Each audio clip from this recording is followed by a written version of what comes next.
Šajā drēgnajā dienā mēs atrodamies objektā, kurā ir uzstādīta kombinētā apkures sistēma. Tā ir privātmāja Baltezerā ar 2 stāviem un pagrabu ar kopēju apkurināmo platību 300 kvadrātmetri.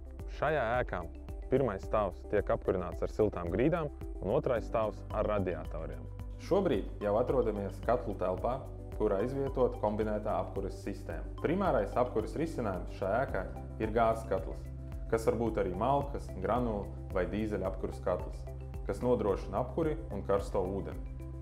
Laikā, kad gāze strauji kļuva dārgāka, īpašnieki sāka interesēties par alternatīvo apkures risinājumu. Lai optimizētu apkures izmaksas, mūsu uzņēmums siltumsūknis.lv piedāvājam klientam alternatīvu, kombinējot Daikin siltumsūkni gaisa ūdens ar esošo gāzes katlu. Optimizācijas procesā tika pieslēgts Daikin 8 kW siltumsūknis silto grīdu lokam un atstāts esošais gāzes katls radiatoru sistēmai. Šajā konkrētajā gadījumā gāzes patēriņš 2023. gada ziemas mēnešos, salīdzinot ar 2022. gada to pašu periodu, ir samazinājies aptuveni 3,5 reizes. Protams, jums uzreiz nāk prātā jautājums par elektrības patēriņu. Lūdzu, šī paša objekta elektrības patēriņš tajā pašā periodā.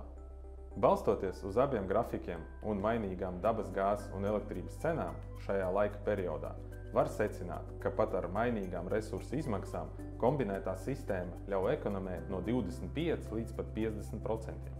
Ņemot vērā mājas energoefektivitāti, primāro apkures veidu un siltuma izstarojumu avotu, siltās grīdas vai radiatorus, var sekmīgi piemeklēt pareizo siltumsūkņa apkures sistēmas optimizācijai. Ja jūsu mājā pašlaik ir tikai gāzes apkures sistēma un jūs vēlaties uzzināt vairāk par optimizācijas iespējām, sazinieties ar mums siltumsūknis.lv.